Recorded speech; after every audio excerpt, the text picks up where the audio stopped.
السلام عليكم أعزائي المشاهدين، إن شاء الله تكونوا بخير بصحة وعافية.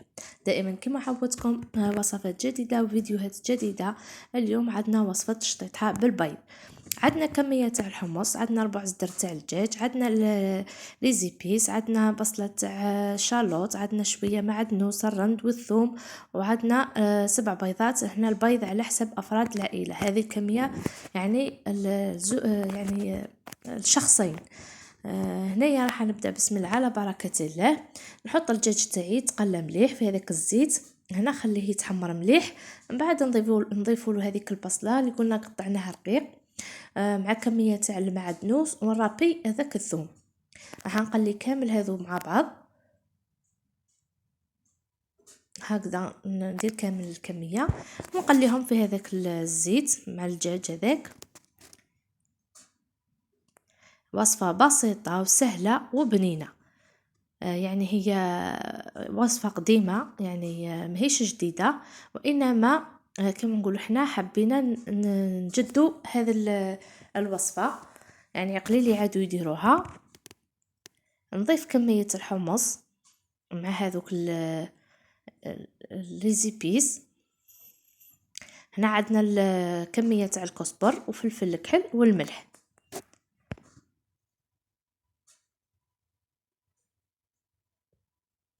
هكذا نحاول نقلي كامل هذوك المكونات مع بعض ونمرقهم بالماء. الماء لازم يكون سخون هكذا باش الحمص تاعنا ما يطيب لنا وما يقرزناش. هنايا بعد ما طابت لي لاصوص والدجاج هذاك اللي طاب لي نحيته هكذا، فتته شويه. لاصوص خليوها كما نقولوا حنا تختار لكم شويه، ما تخليوهاش يعني جاريه بزاف. ونديروا لها هذاك الدجاج اللي كنا فتتناه ونبداو نرجعها على النار. انا فرغتها من الكوكوط ودرتها في هذا الطاجين تاع الفخار هذا، وحطيتها في النار هكذا، وضفت لها البيض. يعني البيض ديروه بالتدريج، يعني بالبيضه هكذا باش ما تتفتحش من الداخل، ونسكروا عليها ونخليوها طيب حتى يطيب هذاك البيض كامل من داخل.